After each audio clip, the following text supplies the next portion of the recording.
Hey guys and girls, it's Nathan Birch here from B.Invested.com.au, and today I'm talking to you about a common question that's thrown around. How can I avoid from making a financial devastation? How can I avoid making a mess out of my family's life? How can I avoid making financial catastrophe for myself? And I could sit here all day and talk about things. If you want to wrap yourself up in cotton wool and never do anything, then it's probably the best thing, but there's always going to be a pro and con to everything that you do.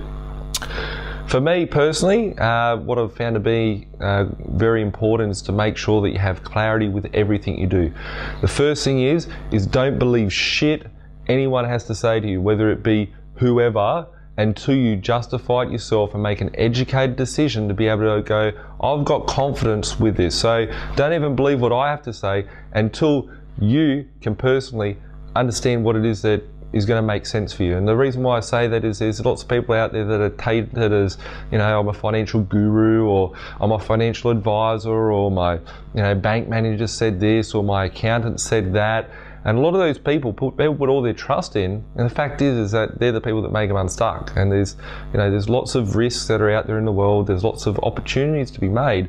It's important to make sure that you minimize your risks at every step of the way to be able to get the biggest reward. And it's something that getting rich quick, people talk about, I want to get rich quick, or whatever the case may be. It's not going to happen. There's no way of getting rich quick. But if your definition of quick is 5 years, 3 years, 10 years, whatever the case may be, you need to plan, you need to have the right people in place, and you need to make sure that they're in line with your goals, because anything's possible. There's been lots of great people in the world, as far as Einstein, or the people that invented the light bulb, or whatever the case may be, and they're probably deemed as being crazy beforehand. And when you go back to your family, your spouse, your family, your parents, your kids, whatever, and tell them what you're going to do, they're going to probably think that you're crazy like that.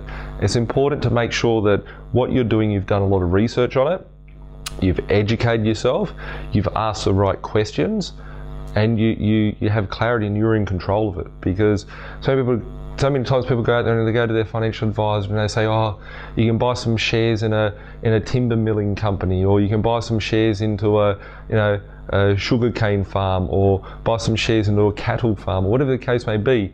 There's so many layers of risk. It's the fact that you don't even know what this thing is, you don't know what their business is about, you don't know what any of it is about. But people put their trust in the fact that that's what their financial advisor or their financial planner or whatever has advised them to do.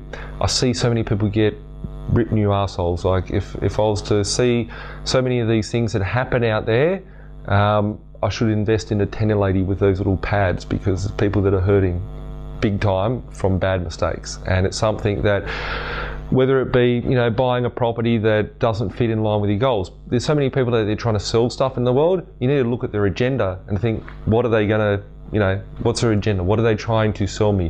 Why should I listen to them? Why should I take notice of what they have to say? There's people saying, oh, here's my spreadsheet, the projections is so great, I've got a nice brochure here to show you about this property, it's going to be fantastic. I've seen so many people hurt by buying the wrong properties. It's important. It's not about buying a property. It's like if you go out and you've got 200 grand, you can go and buy 10 Ford Falcons and send them out to be taxis. I know that there's taxi plates and there's different expenses or whatever, but the fact of it is that you could have, for 200 grand, you might be able to buy yourself a nice Lambo, a top of the line Beamer or Merc or whatever, or you can go buy yourself 10 taxis. The fact of it is that the 10 taxis are going to go out and earn you an income. They're going to make you money. They're going to do stuff that's going to be beneficial for you and be able to provide you with a cash flow or an income stream. The fact of it is that Lambo, it might be good, you can show it off to your friends, you can show it as being, oh, I've bought this fantastic nice big house, it's making me feel good, it's made all my friends talk about me in a positive way, whatever the case may be. The fact of it is that you're going to have to go and, it's not going to produce you income, you're going to have to go and spend money on it, because it's going to cost you heaps of money to service a bastard, all that sort of stuff. So when looking at a property, do you go out and buy that glamorous property, or do you go and buy the nice properties that are going to earn you money? Nothing sexy, nothing flash. Sometimes you do get a good purchase. There's some good purchases out there which are, whether it be Vaucluse, or whether it be, on the water, or whether it be like my holiday houses. Like, you do get good bargains out there. Would I class them as being the best bread and butter properties? Probably not, but they're cool. But once you get that foundation down pat, you can build upon from there. A lot of people don't have the right team around them, the right experts, the right people.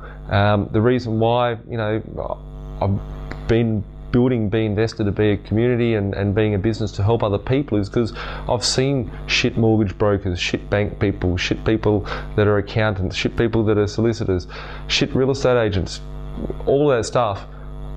I like working with the best people, and I know that my success wouldn't be as great as what it is today without having the people that are around me, and having the right people around you can make or break you. And whether it be, you know, the insurance person selling you the wrong insurance when you got life insurance or income protection insurance, like, you know, you need to go and get a professional for that sort of stuff that understands your position, what you're trying to achieve, what your risks are.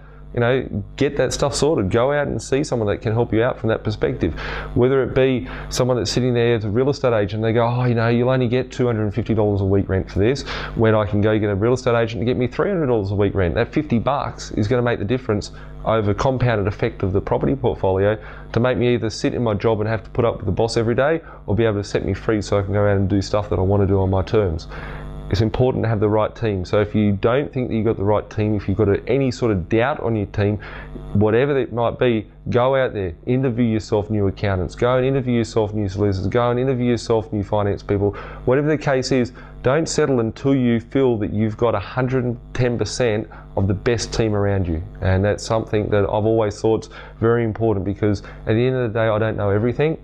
And, you know, none of us do. And it's important that you have specialists in different fields to be able to help you out. So whether it be, I don't know, going to the doctor or whatever, you're not happy with it, go to the next one. Go to the next one till you get the answer of what you want, to make sure that you don't get yourself caught in a position of financial suicide and in a bad point. So I hope I've been able to, you know, shed some light, give you some motivation, whatever the case may be for today. But I hope I've been able to share some thoughts and be able to steer you away from a bullet by somehow. Thanks a lot for watching. Make sure you subscribe. We'll catch up shortly.